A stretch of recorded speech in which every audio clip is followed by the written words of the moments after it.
Yellow.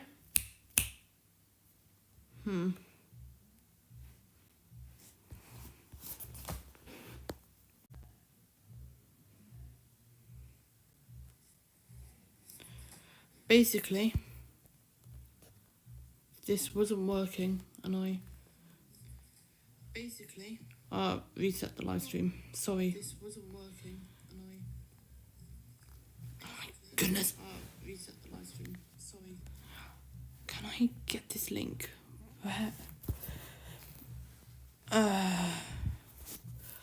Okay, I'll quickly grab it from my community tab for everyone.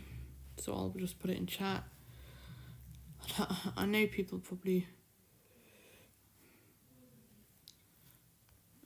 no one will be here to play along, but anyone who wants to play along, use that link.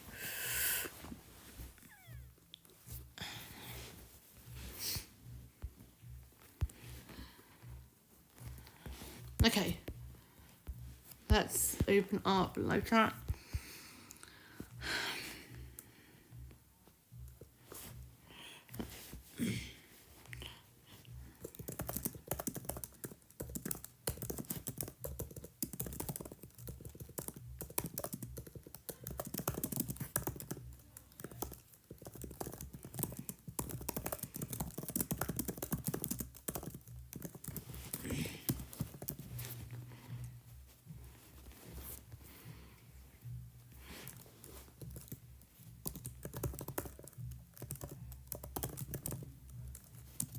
What was it? 773.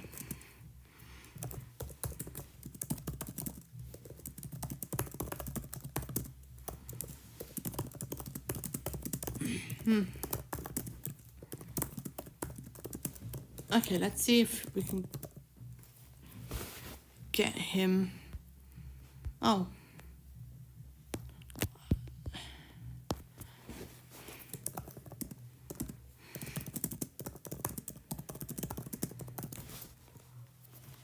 Apparently doesn't want to work.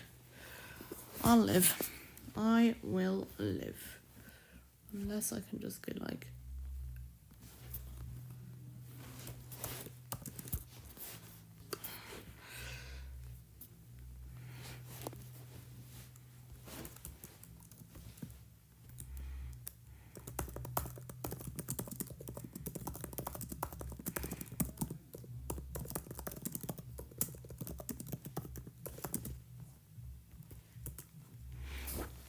Read Google debunking, boys. Let's listen. It's a natural mountain formation formed through erosion. Google debunkers. The natural mountain formation caused through erosion. Well, that's a really good point. What if I said it in a really stupid voice? It's a natural mountain formation formed through erosion. Oh my god, it's actually wrong now. So all the Google debunkers are quick to downplay any new evidence that comes up. Google debunkers. A side of the pyramids the Google debunkers don't want you to know about. The Google debunkers. The Google debunkers don't want you to know about this. The Google debunkers are trying to cover it up. The government is full of fucking Google debunkers. Google debunkers, Google debunkers, Google debunkers, Google debunkers. This guy drives me fucking Google debunkers. I'm gonna be honest. It's always fucking Google debunkers with this guy. Google debunkers this, Google debunkers that. I can't throw a stone without hitting a fucking Google debunkers. Oh, my old lady, the old ball and chain. The goddamn woman drives me fucking Google debunkers. It's cold in here. Jesus Christ. People.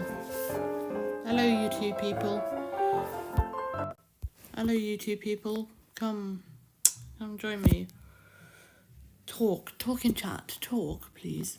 I don't want to be alone for 2 minutes. Okay, so this is what we got. We can always reset if we get a row.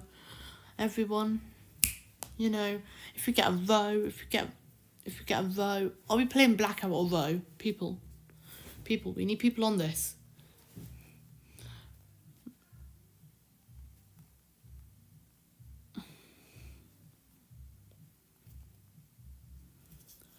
Okay, this is desperately important, so I'm just putting it out there.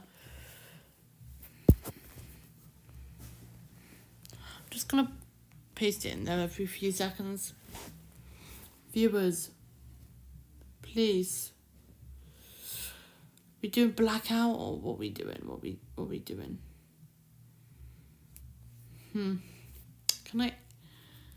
Probably not. I'll probably be able to edit it after the fact. Not into like a video, but... Whoa. Why? Might have to block that video up then. Why is there 2 viewers? Not like I'm annoyed, but... Can you guys just not... Why? I have to block that video. We're gonna play some music. Relaxing music. Stock free relaxing music.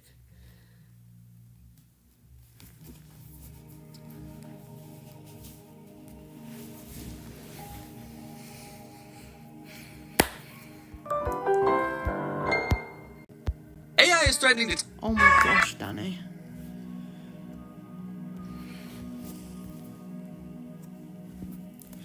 Can I super chat? I might have to do that on my alt. Hold on, let me paste it out on my comments so I can quickly... I'm gonna super chat, see what happens. Oh.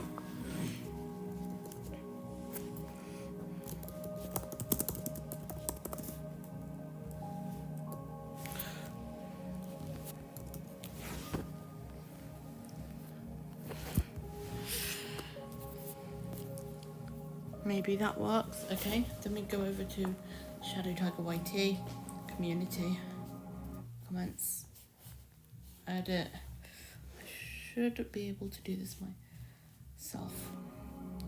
Then we go to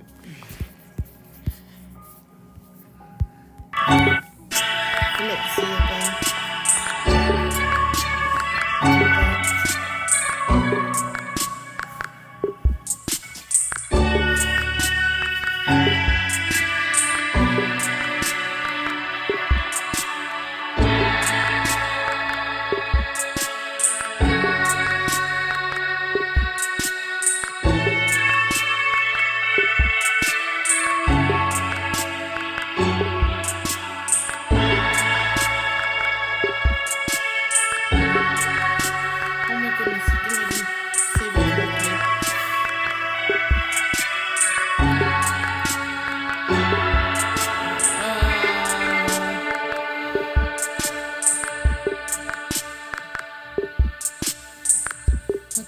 Can I now get... You will not believe what they found there. It's seeing giant creatures roaming around him, and he's brought to a shimmering rainbow city. All of this is in his diary. Apparently there are leaked photos that show us they're trying to cover up something big down there. Cultures all around the world just all independently come up with the same allegedly fictitious anthropomorphic bird, built by completely different cultures with zero contact among each other and thousands of kilometers apart. All dismissed as irrelevant or flat out ignored by mainstream archaeology. Get your tinfoil hats ready for this one. Get your tinfoil hats ready for this. Okay. Get the free space.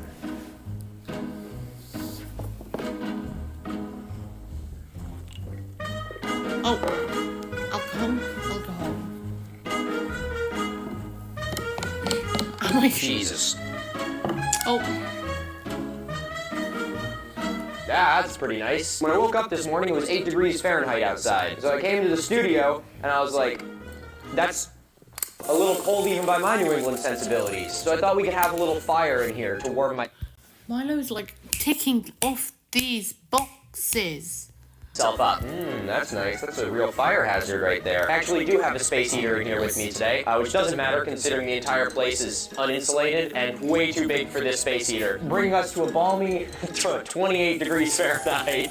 And with that, I'm ready to make a video. Anybody want some paraffin wax? Do a slight rearrange here. There we go. We don't need the candle to be directly in front of me. Wow, I have a great idea. While I work on scripting the Atlantis episode, why don't I just do a fun little easy one-off video? You know, I don't know, maybe I'll talk about someone's TikTok account. You know, and just sort of break down all the videos that they've made. It'll be nice and easy, and certainly won't take me 2 months and 2 reshoots to finally complete. I have discussed a lot of conspiracy videos in my 3 years on TikTok and YouTube. And over the course of this time, there's been a lot of repeat offenders. But through all this time, there has been one account that has reigned supreme. The uncontested king of bullshit. An account that I get tagged in so much, it clogs my inbox every single time I open TikTok. For those of you that know who it is, I'm sorry. But today, we're going to be talking about Phil Spixel, a conspiracy TikTok account run by a fella by the name of Fillip Zeiba. Fillip Zeiba, I don't know. Philip, if I'm pronouncing your name wrong, guys, content. And honestly, I'm kind of sick of it at this point. And so today, ladies and gentlemen, I'm going to be doing something I have never done before. I went through Philip's entire channel. It was, as you can imagine, an agonizing process, but I do it for you. And from all those videos, I have pulled all the major arguments that he makes. And in this video, I'm going to be going over every single one of them. Everything from Hollow Earth to pyramid power plants to the Smithsonian destroying giant skeletons. Howdy friends, my name is Milo Rossi, and welcome to this exceptionally long video, which I can think of no more an appropriate name than Fillip Zeiba Debunked.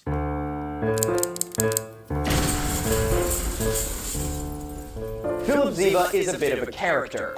Now, as one creator looking at another, I recognize the fact that all of us are characters in a way. We are based very heavily off of who we are in real life, but of course we put on a bit of an exaggerated persona for the camera. We're going to be getting to know Philip's character very well today, but the trait we need to start with is a little something that we in the biz like to call yapping. My man Philip can yap. Now, if you move the mouse, I'm sure you're saying to yourself, who the fuck is this guy? He's got a 2-hour-long video complaining about somebody else yapping. Yeah, you know what? That's fair. I'll admit it. Pot calling the kettle black a little bit. But the difference is that this is a YouTube video essay. It's supposed to be 2 hours long. What else are you supposed to play in the background while you're, doing homework or something? Philip's sole medium is short-form content. Now, when you think of short-form content, what do you think of? 60 seconds, 90 seconds, maybe 2 minutes, maybe. Now, my man here can make videos that are upwards of 5 minutes long. Now, while I personally think 5 to 6 minutes is way too long for a short-form video, I have some respect for it, okay? He's got a lot to say, even if it is yapping. But that's where my problem comes in, because I make all of my shorts 60 seconds. And because Philip spends so much time yapping, he is able to say so much bullshit in 6 minutes that I can only debunk like 1 point in 60 seconds. So since I can't even begin to scratch the surface of his bullshit in a single short form video, I decided to do this instead. Now, I've been planning to make this video for a long time. For those of you who subscribe to me on Patreon, you will have seen that this has been in my roadmap for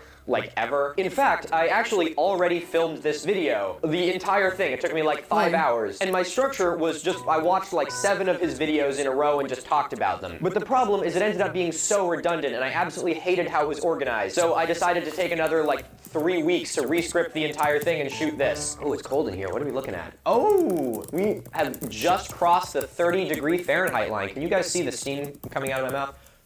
Probably not. The lights are shining into it. What if I do this? Ready? This is going to be crazy. Wait, hold on. Or it's not going to work at all. Ooh. See? I told you it was cold in here. So before we get into this unnecessarily long video, I want to welcome some of you. First, I would like to give a warm welcome to any viewers who are familiar with Philip's content and have some sort of belief in it. If you are a skeptic, I encourage you to watch through this whole video. In this video, I'm going to be going over all of the points Philip makes. All of my sources are going to be linked on screen, and you can find all of them in the description. So if you are truly someone who, wants to do your own research, put your money where your mouth is and watch this video to educate yourself further. Or if you want to call me a sheep and click off the video, you can have at it, but you can see the fact that you care more about your feelings than you do about facts. Hit him with the Ben Shapiro. Secondly, I'd like to give a big welcome to pretty much everyone else. If you're new to the channel, welcome. You've probably seen some of my TikToks where I do debunking of conspiracy theories. Well, if you like those, you're in luck because I'm going to be doing it for like 2 hours here. If you clicked on it because you saw how long the video is and you're just playing it in the background while you do homework or something like that, welcome. I do the exact same thing. I actually kind of intended for this video to be a little bit for that. If you want to be generous, toss me an interaction, it's like tipping the bellhop. It helps what I do here, And if you're a returning viewer, welcome back, I love you. And bonus points if you're watching at the live premiere, Sunday nights at 5 p.m. Eastern Standard Time. Now, the last person that I want to welcome to this video is Fillip Zeiba himself. Now, Philip, if you are actually watching this, I'm actually partly addressing this video to you. As I said in the beginning, we both have caricatures. I think I said character, but what I should have said is caricatures. We both have exaggerated versions of ourselves that we present on the internet. This is my caricature, we're about to see your caricature. Now in this video, my caricature is going to go toe-to-toe with your caricature. But one of the reasons that I reshot this video is because I felt like the first one was just too much of commentary channel attack content. And that didn't really sit well with me. And so while I am still going to be going for some pretty good digs in this video, I actually am trying to give you some advice, as weird as that sounds. No, I'm not going to lie. I don't really like Sorry, your I'm content. focused on And this as a video matter to of get fact, all the I don't even really know if I pieces. like you. Sorry. But as a man to man and a creator to a creator, Yeah. I respect you. Because regardless of the content you make, you are good at what you do. Even though I disagree with the information that you're putting out there, you have an obvious ability to connect with your audience. You have built a platform of 1.5 million followers on TikTok, and that's pretty impressive. Now, the only part of you that I've seen is your caricature, and so, unfortunately, I'm going to be judging you based off your caricature, which is a little unfair, but I don't really have anything else to go off. And so I want you to know that my thesis here isn't, fuck you, get off the internet. I am, A, trying to point out why I think the content you're making is something you should move away from and the damage that it has, but along with that, I also want to try and give you some, advice and maybe some ideas for how to make your content better. Because even though the stuff you are communicating is a bunch of bullshit, you are a great communicator. So if you can respect the fact that we're kind of going into this as What does frenemies, appears me? I'm good to get this thing started. You hear that? That's the squirrels. Hey, keep it down up there, little fuckers. Oh, shit! They're climbing on the fucking rain gutter. Yo! Hey, little back. Do I have... No, I do not have... What do you call it? Freaking, It's the, tangent. Bastard, get out of here.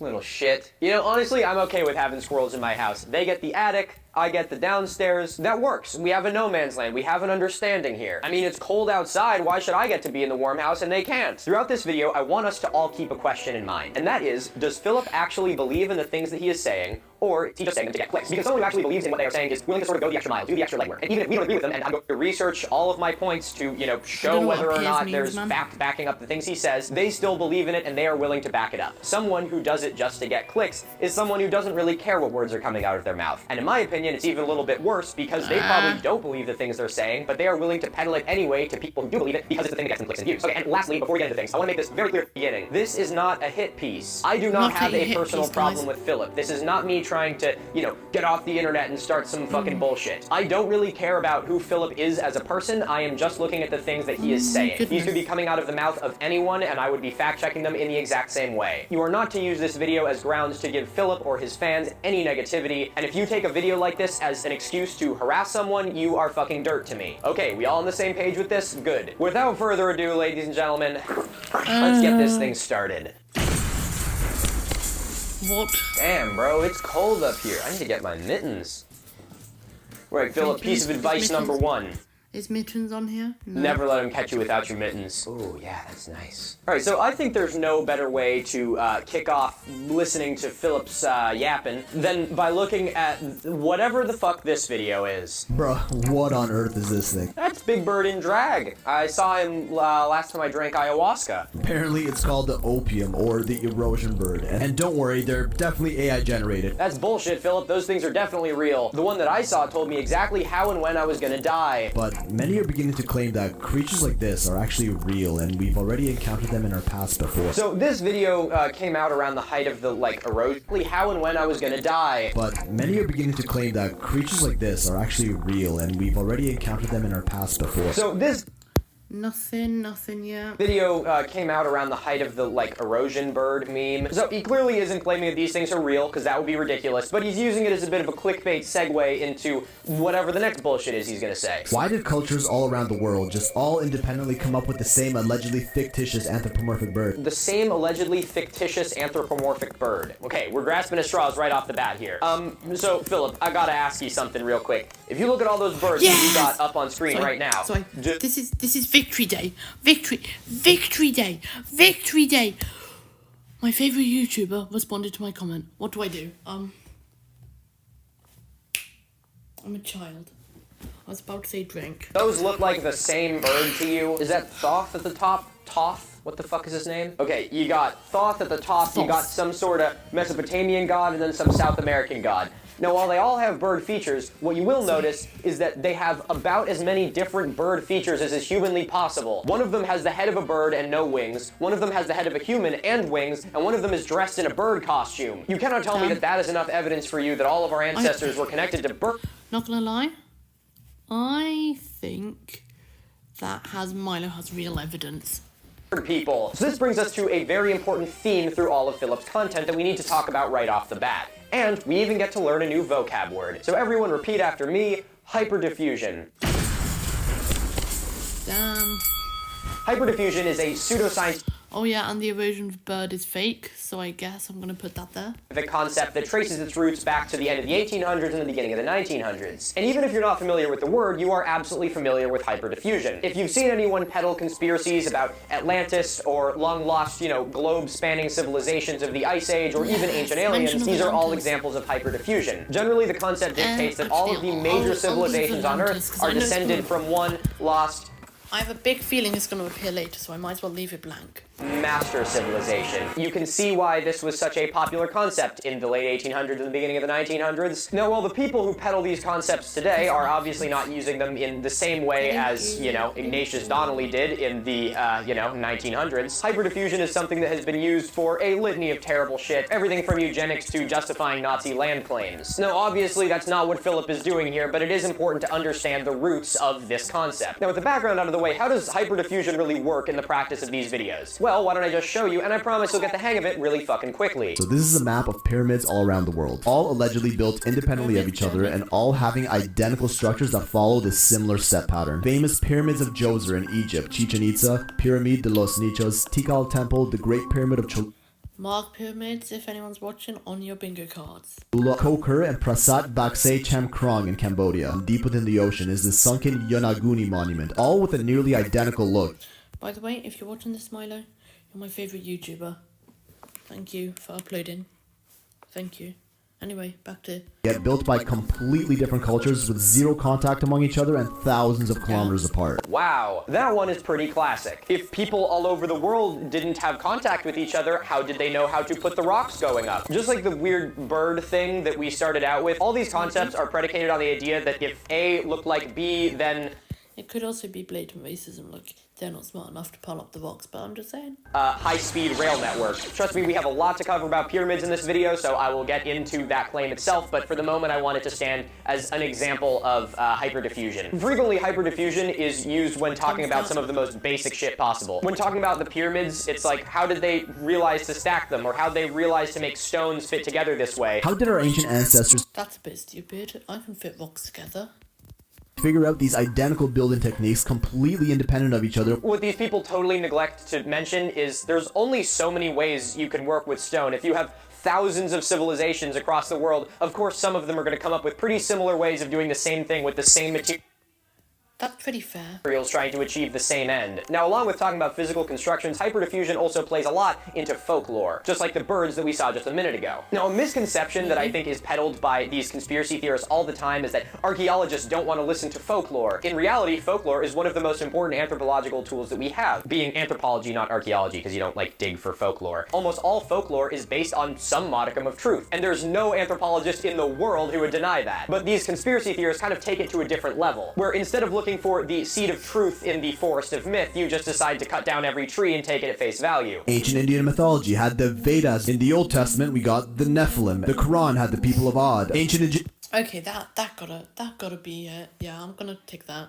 Egyptians had their carvings and drawings of extremely large people in chairs. Mayans and Aztecs had their own depictions of towering humans. And the Sumerians, well, they had the Anunnaki. We're gonna have to talk about giants a lot later in this video, so I'm not gonna get into it now, but hyperdiffusion. The thing that these conspiracy theorists don't really recognize is that all of the sort of commonalities between all of these cultures are things that every person around the world had contact with. The idea of a giant person is not a hard thing to come up with. We all live around people, and the concept of anthropomorphic animals is fucking ancient, as long as we've been able to, fire enough synapses to combine two creatures together. We are a species that lives on the ground. For as long as we could look up, we've seen birds flying in the sky and thought, man, I wonder what's up with that. So if you're telling me that the most likely reason a bunch of cultures around the world have bird deities is because there are actual bird deities and not because we all live on a planet with fucking birds, then you are out of it. Zuni, Acoma Pueblo have legends of a race that existed there before them. These myths all speak of either a race of reptilians, yes, we're in lizard people territory now, or giants that civilized the area. Uh-oh. What do you mean by that, Philip? That doesn't really give the right... I know...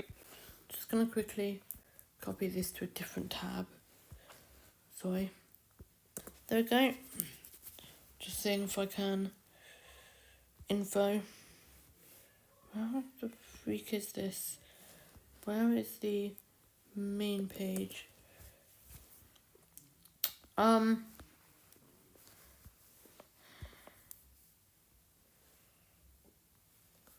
Bingo. Baker. I'll figure it out. Didn't mean it like that, but let's just, I'm an anthropologist, all right? My field pretty much got its birth from eugenics, so I'm trying to, right the wrongs of the past a little bit here. Micmac, a Native American tribe that lived along the Atlantic coast, which shares a baffling number of similarities with Egyptian hieroglyphs, two cultures that allegedly had no contact among each other. This one was just a coincidence, of course. Philip, I'm going to give you my first piece of advice. You clearly have an interest in history. You clearly have an interest in antiquity and the mysteries of the past. There are so many mysteries out there that you can talk about without having to peddle fucking reptilian bullshit. What about the Micmac language you just talked about? That's pretty interesting, isn't it? I'm sure a lot What about the Big Mac language? of your viewers probably haven't heard about the Micmac language. But because of the way you presented that video, now the only thing they know about is, well, maybe the ancient Egyptians had contact with the Micmac. Why don't you make a video talking about the mysterious Micmac language? Why is it that the Micmac have a written language and so many other indigenous groups in the US didn't? By trying to claim that there was some fictitious lost civilization, you make every little piece of the puzzle that we have at our disposal that's actually real completely trivialized. Just like the Fuente Magna Bowl found in Bolivia with Proto-Sumerian cuneiform script writing on it. That's not true. Alright guys, we're doing an Awful Archaeology speed run. Hey guys, welcome back to Awful Archaeology. Today we're going to be talking about the Fuente Magna Bowl. The Fuente Magna Bowl has no history, as in we have no idea where it came from, there is no record of the site, and we really don't even know when it was discovered. For those of you who've been watching my channel for a while, you'll be familiar with the word context. It's probably the most important concept in archaeology. Most of the information you can get from any artifact is finding where it is located. It's context in the world. Finding a projectile point in a stream bed is very different than finding a projectile point in, a pile of bones. But if you were to take both of those projectile points, not record where they came from, and then just keep them in a box, they mean pretty much nothing. So you could have literally the Holy Grail in your hand, and if you don't have any records of where it came from, what the environment around it was like, it pretty much is worthless. So since we have no record of where the Fuente Magna Bowl came from, that makes it a little suspicious. Since people claim that it is the sole artifact that, shows that ancient Mesopotamia had contact with North America, that makes it really suspicious. Oh wait, not North America. South America. It was in Bolivia, right? Sorry, my bad. Philip claims that he knows what language is on this bowl, which he should try and get that published, considering that nobody else has managed to figure out what the language on the bowl is. Various people trying to interpret the Fuente Magna Bowl have claimed that the script on it is anything from Sumerian, Proto-Sumerian, Phoenician, Georgian, and even Hebrew. So long story short, if people can't even agree on what the language on the bowl is, it probably doesn't mean anything. In all likelihood, the Fuente Magna Bowl was either a completely fabricated artifact or an actual artifact that was later carved on in order to sell it for a higher profit. Thanks for watching Awful Archaeology. Stay curious and all that shit. Records of inner Earth civilizations have been reported by many, if not almost every ancient society of our past. Wow, I wonder why that is, Philip. Maybe because for as long as people have had their neurons firing, we've wondered, I wonder what's below our feet. I'll give you 1 second to guess what he's gonna do next. Aliens. Time's up. If you guess that he's going to list a bunch of civilizations that all have underworlds in their mythology, you are absolutely right. Buddhists, Gartha. Ancient Indians have Patala. The Mayans got Xibalba. Chico Mostok for the Aztecs. The Sumerians Ker. Babylonians Urkala. Chinese Diyu. Ancient Egyptian, Greek, Roman, and even Celtics. I'm sorry, the what? I just want to make a quick point here. Most cultures have an underworld hell, something like that. It's kind of a moot point, really. The Celtics. The fucking Celtics. I always knew the fucking Celtics were doing something down there, bud. I gotta humble myself here for a second. I'm not normally the kind of person to make fun of someone mispronouncing something, but the fucking Celtics? You can't come onto the video of a guy from fucking Boston and not expect him to notice when you call the Celtics the fucking Celtics. You wanna go try that shit in fucking Southie, bud? Route 95, the Auto Mile in fucking Norwood. Come on down there and try calling the Celtics the Celtics. I'll rock your fucking shit, bud. Shout out Massachusetts. You'll always have my heart. He's wearing a NASA shirt too. Actually, that's pretty hilarious. You know what, Philip? I'm gonna give you a little point for that. I'll imaginary mark it on the wall. Hilarious that you're wearing a Celtics shirt. That would have been really good. If you wore a Celtics shirt, I would have thought that you actually intended to call them the Celtics. Wait, am I losing my shit? Is it actually pronounced Celtics? No, it isn't. Or is it Celtics? I thought it was Celtics. Okay. And a fact check. At least that bit was still pretty funny. No, I don't want to know how to pronounce Celtics like the Boston Celtics. Celtics. Yeah, I know how to pronounce the name of the Boston fucking Celtics. Here in Ireland, except for the initial soft say in sports teams' names, like the Celtics, Celtic with a hard C or K is the standard, that would have been pretty embarrassing. I mean, I don't know, maybe the Celtics do have their own underworld. The TD Garden is kind of like the underworld on Earth, so I mean, it would only make sense. Just like the flood myth that appears in every single ancient civilization. Okay, fuck off. We're not talking about the flood myth. I am so sick of that bullshit. The problem is that the entire concept of hyperdiffusion has one really big weakness. Whether someone's trying to convince you of Atlantis or a lost globe-spanning civilization of the Ice Age, there is one single piece of evidence that can debunk every single one of those points. And that is because people like to bang. Come on now. Whoa. Did you see that? My finger caught on fire for a second. For as long as humanity has climbed out of the primordial ooze, we have been leaving our grubby little fingerprints all over this planet. And the most conclusive way of seeing where humanity's path has been is looking at the literal genetic code in our bodies. Have a look at this map. This is a map of human migration across the world done only through genetic evidence. If you do believe that there was a lost advanced globe-spanning civilization in the Ice Age, then they must have had absolutely no game. If you do believe in these hyperdiffusion ideas, please just research this yourself. One off the top of my head, the Kennewick Man. An ancient set of human remains found in what's now like the Pacific Northwest of the United States has a very close genetic link to a lot of indigenous Americans, as you won't be surprised, but also has a very close link to a lot of indigenous Siberians, because genetically he was very close to that group of people. Look at the globalization of the world today. We have people from all over the world who are able to, mix with one another. When our civilization collapses, and you can mark my words that it will, if there were some anthropologists thousands of years in the future, they would be able to tell that we had a globe-spanning civilization because of our genetics. The frustrating thing about archaeology is you're trying to assemble like a 1,000-piece puzzle with 3 pieces left. And that means that there's a lot of blank spaces. But a lot of these hyperdiffusion theories act like we have all of the pieces. So instead of acknowledging that there's gaps between them, they're like, yes, Karahan Tepe, and, Gunung Padang, and just like all this random shit, and they're like, yes, this is the full picture. Even though we're constantly uncovering new shit, and we'll never have the full picture. It's no small wonder that the people who actually studied archaeology are not the ones peddling this bullshit. Whoa, do you have another lighter? No kiss. They multiplied in my pockets. Okay, now that we're all on the same page with hyperdiffusion, let's go to the land down under, because we're gonna explore the ruins in Antarctica. Oh no. The ruins left behind by one of these ancient civilizations are rumored to have been discovered and then covered up in Antarctica as well. We are off to a strong start with this one. Okay, I want you guys to take 5 seconds to look at this image, and I'm gonna see if you can guess what I'm gonna talk about in a second. I'll be in the corner taking a piss if you need me. How it's AI generated. I think that's it.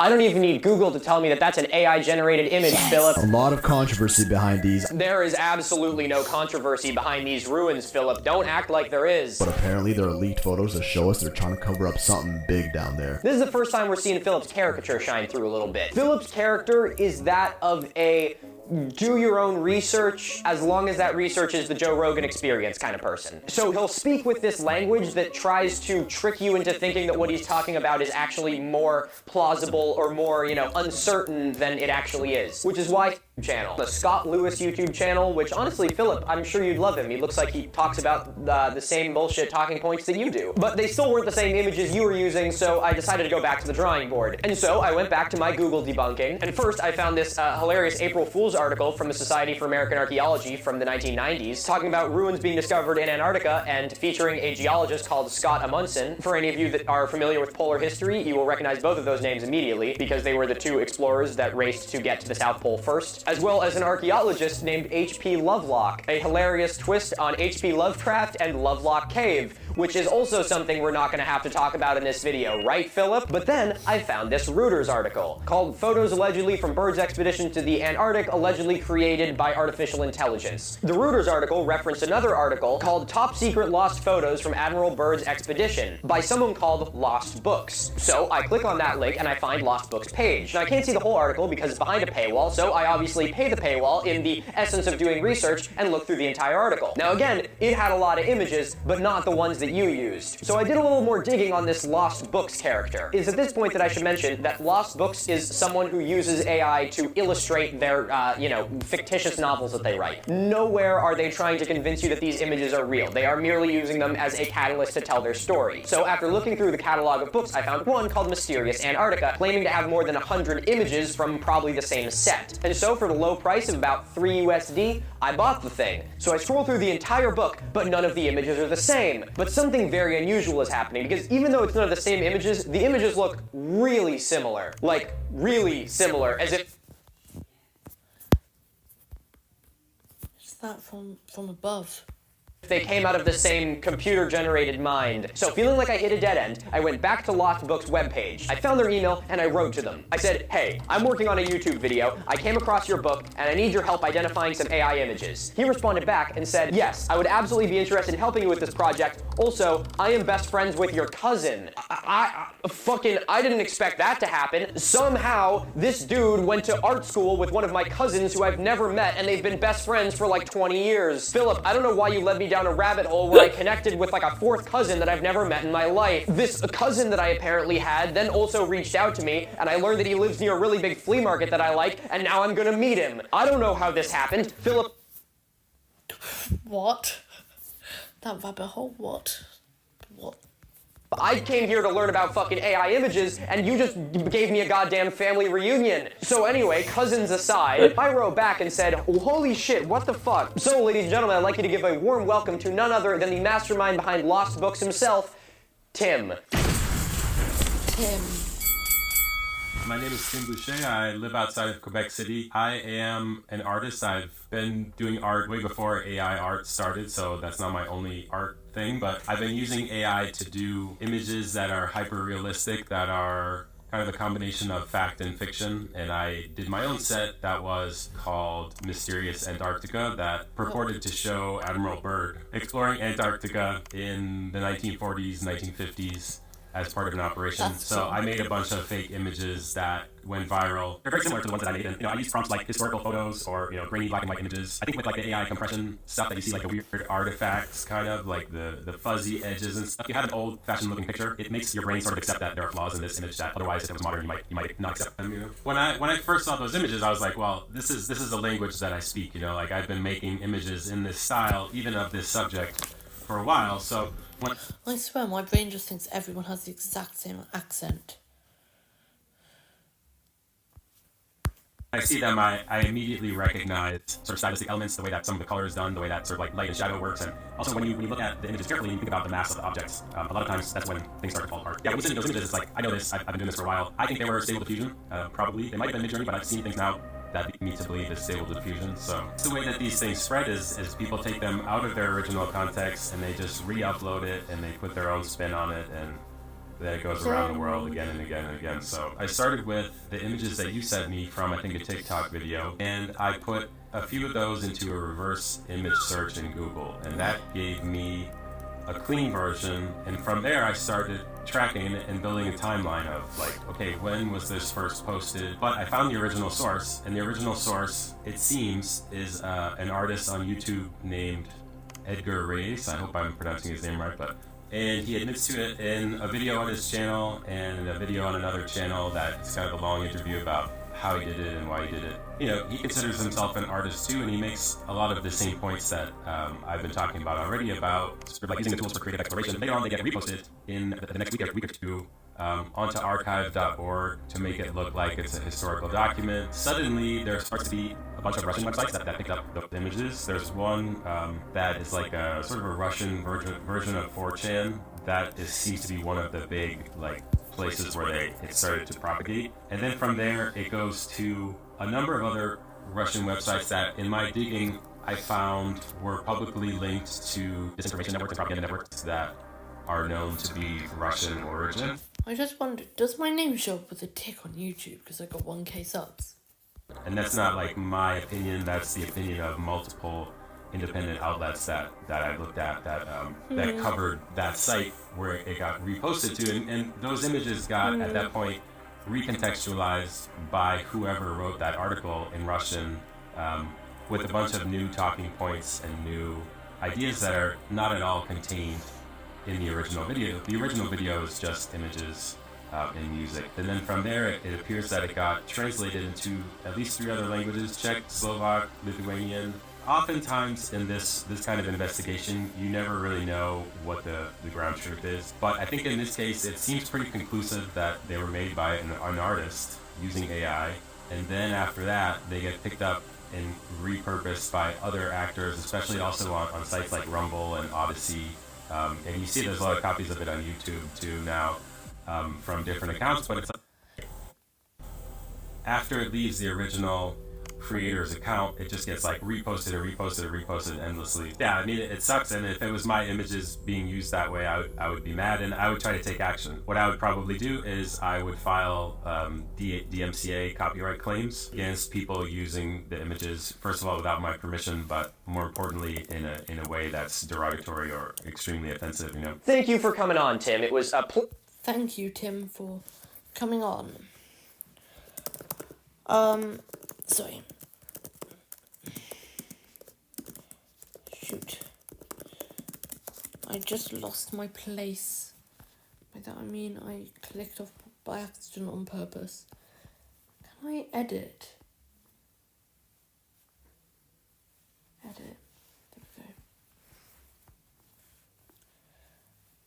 Paste in a list of words. Pleasure having you. I appreciate you sharing your expertise with us. I had a much longer interview with Tim that didn't need to go into this video because it's already long enough, but we had a wonderful conversation and I asked him all sorts of questions about his opinion on AI as an artist and where he thinks the art world is going, and I put the entire interview on my second channel, so if you want to watch that, the link for that is in the description. He is a wonderful mind and I think you should definitely listen to what he has to say. And if you're interested, I recommend you to support the man himself and check out his book. Link to that's in my description. If you spend $5 on coffee, you can spend $3 on a fun little book. I really enjoyed it. It reminded me a lot of Motel of the Mysteries, one of the books that I grew up reading. And it's really cool to see AI-generated imagery sort of supplementing a fiction book. The frustrating thing is when that art form is taken and bastardized by people like Fillip. These artists are clearly not claiming that what they are creating is real, but it is so easy to just wipe the metadata from these images, throw it up on TikTok, and then regurgitate some bullshit. So kindly, Fillip, to your claim that, you know, Google will tell them that this is fake, I know that you're trying to discourage your,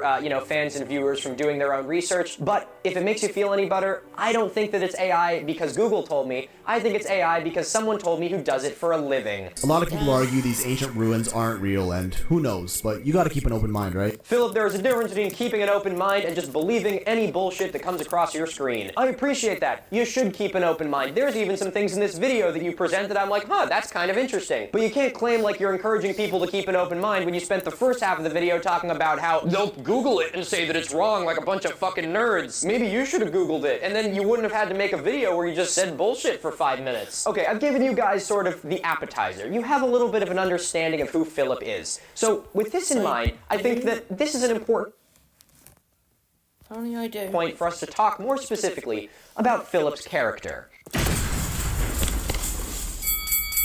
Doubters will tell you these photos are fake because Google told them. I want to preface this by reiterating something I said earlier. I don't think that this is who Fillip actually is. I think that the version we are seeing of him is just as much of a caricature as any influencer on the internet. Every influencer or creator sort of makes like a very hyperbolic version of themselves to present to the internet because that's what sells. In person, I am very similar to how I am in these videos, but I absolutely play to certain parts of my personality because that's the character that I am in front of the camera. And I think Fillip is doing the exact same thing here. So all of that is to say that this is not me ragging on Fillip as a person because I don't know Fillip as a person. I only know this part that he is putting forward online. And frankly, I think this part that he's putting forward online is kind of a douche. Let's take a second to get a few people mad out there with these photos of excavated giant bones found all over the world. Nah, bro, it's fake. Didn't you read that fact check article, bro? There's something so poetic about watching someone who I feel like I helped out of a puddle of their own vomit in the teak basement say, "Didn't you read that fact check article, bro?" Do you remember that time when, was it like Ted Cruz tweeted, "Don't listen to the science about climate change"? It's like that. If someone tells you something and then makes fun of everyone who would try and do their own research to prove them wrong, chances are they're lying to you. Fillip kind of puts on this persona of being like the smug, cold, hard fact kind of guy. It's like, we're really gonna trigger some people today. He's like, Oh, it's changed it slightly. Let's make sure I got everything right. Shoot. Let me just... So, down kind of guy who probably said that every... guest appearance, ghosts uses things, Aztecs, alcohol. I don't think he said that yet. Blatant, real evidence, there we go.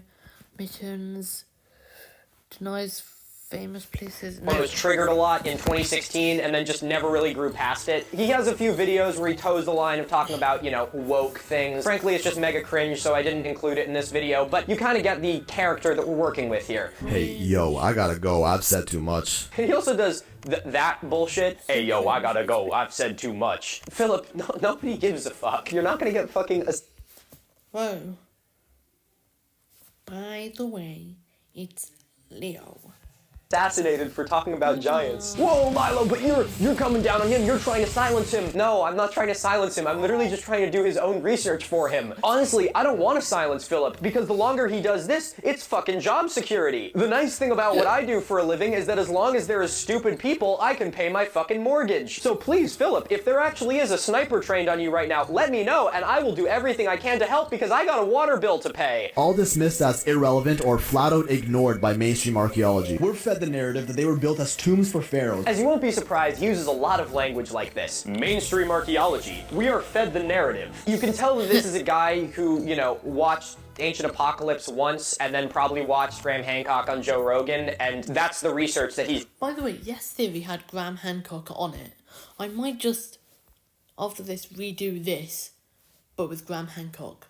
Yes, done into archaeology. And so because he's gaining his archaeological input from two people who do a terrible job of representing archaeology, he thinks he knows what archaeology stands for, which is absolute bullshit. And I want to make clear that I'm a firm believer that you don't even need a degree in archaeology to call yourself an archaeologist. It's high time that academia moved past needing to spend thousands of dollars to get a piece of paper to say that you like something. But the difference between studying archaeology your whole life and calling yourself an archaeologist even though you don't have a degree, and what these people are doing, is that these people are speaking like they are an authority figure in archaeology, like they know better than archaeologists. Now, I actually do have some pretty immense respect for Graham Hancock. Even though I fully disagree with the things that he's saying, I do appreciate the fact that he can actually try and postulate his theories and, you know, actually try and back them up with evidence. I don't think his evidence is very good, but at least he's engaging in the scientific method. At least he's trying to play the game, you know? Now, Philip here is not doing any of the extra legwork. He's not really adding anything to the conversation. He's just sort of boiling down all the talking points and then reciting them in 6 minutes, which there's nothing wrong with. I mean, it's kind of what every influencer does, isn't it? But you kind of miss out on all the nuance, and instead all you get is like a frat bro talking about how mainstream archaeology is trying to silence us. So as much as I don't want to be a gatekeeper of archaeology, Philip, I'm gonna assume you have a business degree. You can be as interested in archaeology as you want, but don't fucking talk about what mainstream archaeology wants you to think. To which modern Egyptologists claim these handles were used with ropes to pull jars. They're just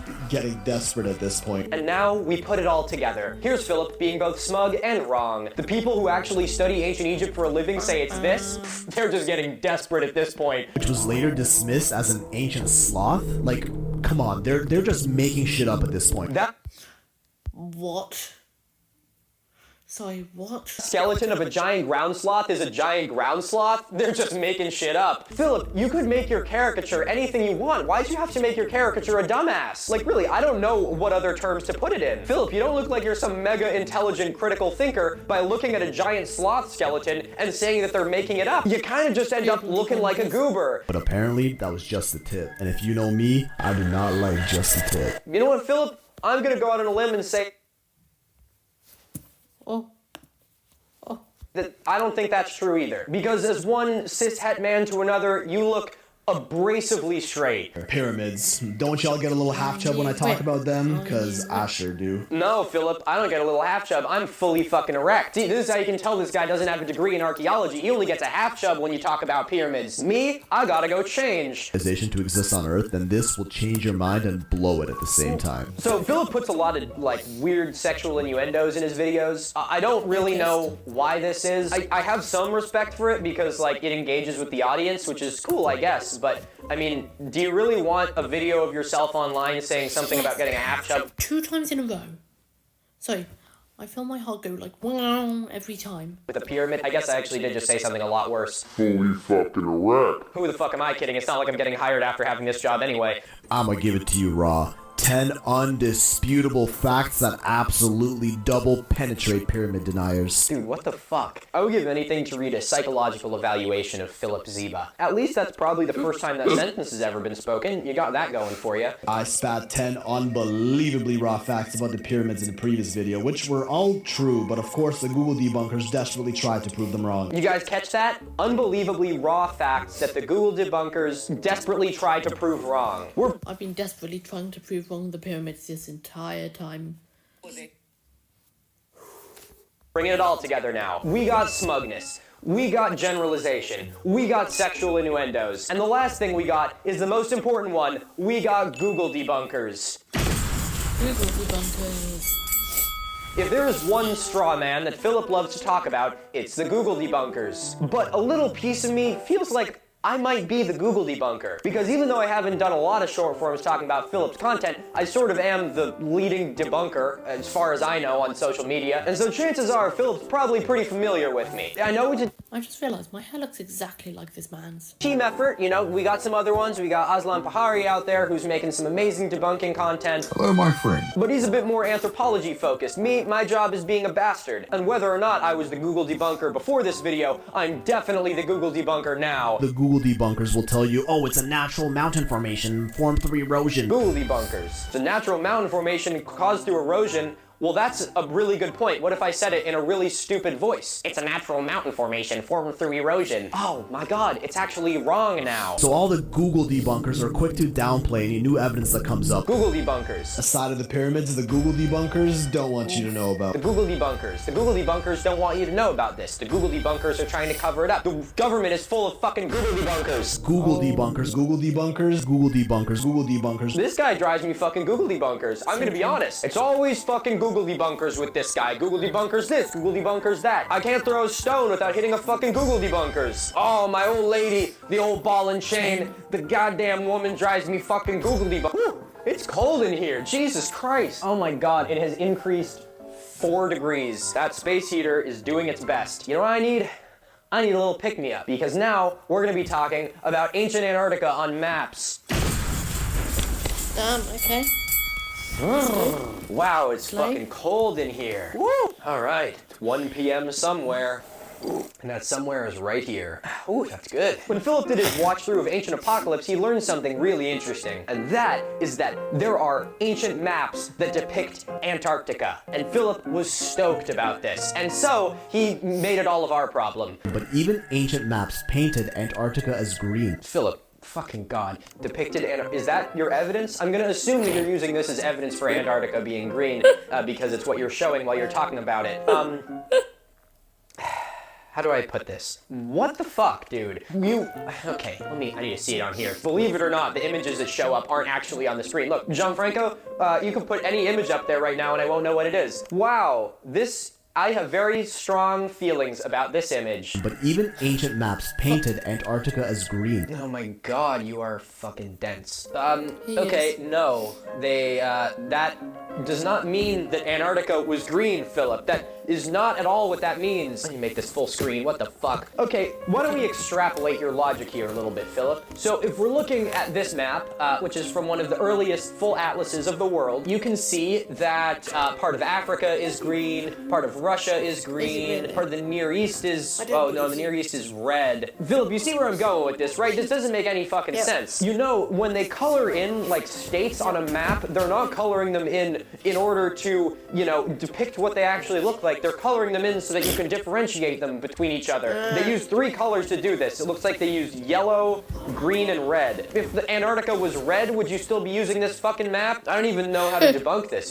That's just kind of dumb, dude. Twice the size of Australia and was thought to be ice-free as recently as 6,000 years ago. It was most definitely not thought to be ice-free as recently as 6,000 years ago. I don't know who would ever make that claim. Do you have any idea how much the sea level would have been up 6,000 years ago if Antarctica was ice-free? What the fuck is this about? So we do ice core drilling in Antarctica. You can find little gaseous bubbles trapped in the ice, which can tell us all kinds of horrifying things about our planet. Those ice cores have ice that can go back as far as 2.5 million years. Philip, where the fuck are you getting this number that there was no ice on Antarctica 6,000 years ago? How does that even make sense? 6,000 years ago was like the tail end of the last glacial maximum. Well, 10,000 He plugged Tony's audiobooks. years ago. It was like Which is technically a book. 20 to 10 that ended. But still, 6,000 years ago, the Earth was colder than it is now. Why would it have had no ice on it, and how would it have been completely covered in ice since then? What? This map from 1513 by sailor Pee Wee Rays shows a perfectly accurate coastline of Antarctica.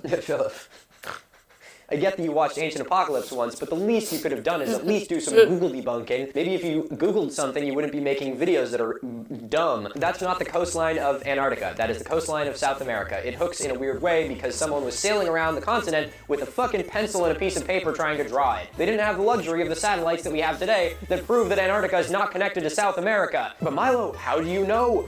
It might have been that way for some fucking reason. Well, if you actually read the Perry-Reese map, it says on the part that should be Antarctica, the place with all the snakes. Now, I'll let you guess which one that sounds more like, Antarctica or, you know, the very hot, humid forests of South America. Just ridiculous. I do think it's very funny, though, watching the do-your-own-research crowd clearly have one source for all of their information, and then just, you know, parroting it over and over again, and clearly not doing any more digging into any particular topic. This map connects South America to Antarctica, which it could very well be that over 10,000 years ago, these two continents were connected by a sheet of ice. Okay, well, two things to note here. First and foremost, that is footage from Ancient Apocalypse. I think I rest my case. And secondly, what the fuck, Philip? I thought you said 6,000 years ago was ice-free. Thought to be ice-free as recently as 6,000 years ago. So 10,000 years ago, the ocean, the salt water between the tip of, you know, Antarctica and Terra del Fuego had completely frozen,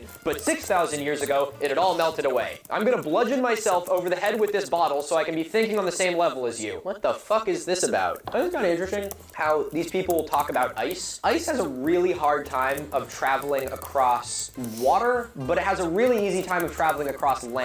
The reason that the ice sheets got so far in North America is because, you know, they kind of came into northern Canada and then they could just traverse all that land coming down. But they have a lot harder time in water because they float and break and, you know, break off and the water is salt water, so it doesn't freeze quite as well. So the Earth would have to be really fucking cold in order for an ice bridge to form over the sea and make it to the bottom of Terra del Fuego. You would need a really cold fucking planet to do that. And if you want to tell me that the planet went from being cold enough to have a ice bridge between Latin America and Antarctica 10,000 years ago to having no ice on the whole continent in Antarctica 6,000 years ago, and now there's ice there again? Philip, you gotta get your fucking story straight, bro. This doesn't even make sense. Okay.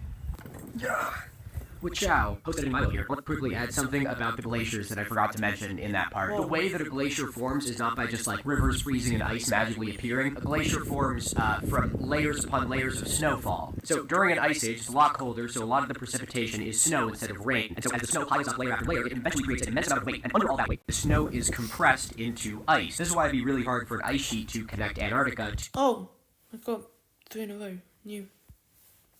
Latin America, because the snowfall is ending up in the ocean, whereas in North America, the snowfall was landing on land, allowing the layers to accumulate and the glaciers to proceed much farther. Anyway, I just needed to come in to add that, because I kept watching this video on the editing table, and every time I came to this part, I'm like, if I don't mention the part about the snowfall, it's not gonna make sense. Anyway, okay, that's all I have to say. It's a beautiful day. I'm going for a walk. Bye. Also, when people talk about sea level rise from climate change, the place that all that water is coming from is Antarctica. In the you know, northern hemisphere, all of that ice is more or less seasonal, like ocean ice. There's not a landmass up there, and so because of that, all that ice is pretty much in water, and therefore the sea level is as high as it would be whether it was liquid or solid. But on the South Pole, because it's all on an actual landmass continent, all of that ice does not contribute to the height of the oceans. So if all the ice on Antarctica were to melt, the ocean level would rise a bunch. So this theory is predicated on the fact that pretty much 6,000 years ago, there were no ice caps. We would absolutely know if the sea level was like 300 feet higher than it is now. How much would that even be? How high would sea levels rise if there was no ice? 230 feet, Philip. Where the fuck is the evidence for that?